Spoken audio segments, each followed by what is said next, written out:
Did you know that 14.6% of the military is composed of women, and that these women are not allowed to engage in any combat situations whatsoever?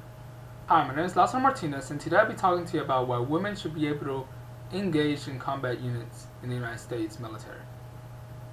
In 1948, Harry Truman passed the Women's Armed Services Integration Act, which allowed for the first time women to be able to enlist and commission in the United States military. In 1973, the military became an all-volunteer force. Therefore, it led to a lot more women being able to enlist and commission in our armed forces. In 1994, though, for the first time ever, women were not allowed to engage in any combat situations whatsoever. I myself believe this is not fair for them because a lot of women enlist or commission in the United States military just because they want to serve the country. They might want to be medics, they want to be a cook, they might want to do whatever job they do, but a lot of them also want to be able to serve and be able to be in the first line of defense, be in special units, be in special forces, infantry, whatever the desired job is, and some of them are just limited from these certain jobs. I believe this is totally unfair because of their sex. A lot more women would like to be in Ranger School. Ranger School is this very selective school for the Army, and there have been a lot of women that have been qualified for Ranger School. They have scored better than some men that have gone and graduated through Ranger School, but they have not been able to go through Ranger School just because of their sex. That is just totally unfair. Also, I believe that women would serve great in the special operations team. Special operations teams are composed anywhere from 5 to 7 men, and they literally just go into a spot and they perform their mission as quickly as possible and as stealthy as possible. Having a women, which typically are lighter than men, and they're a lot more agile, they can go into places that a regular man would not be able to get into.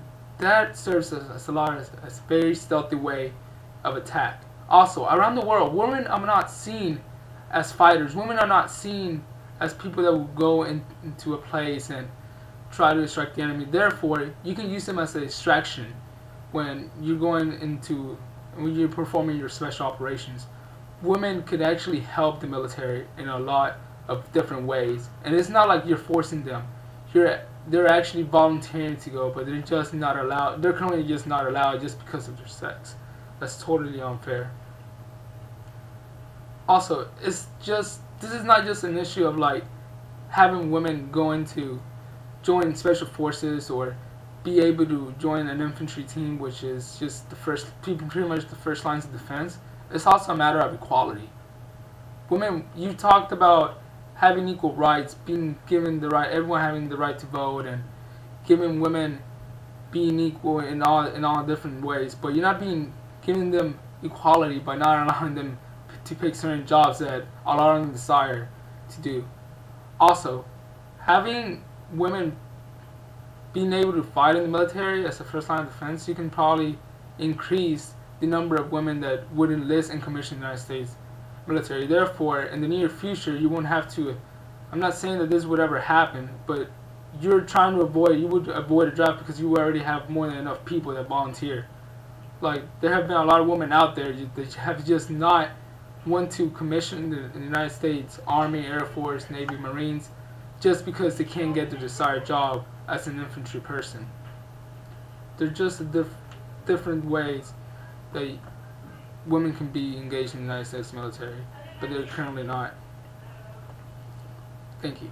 I would like to thank the following people. I would like to thank the U.S. News, Political Daily, and NBC for the following sources.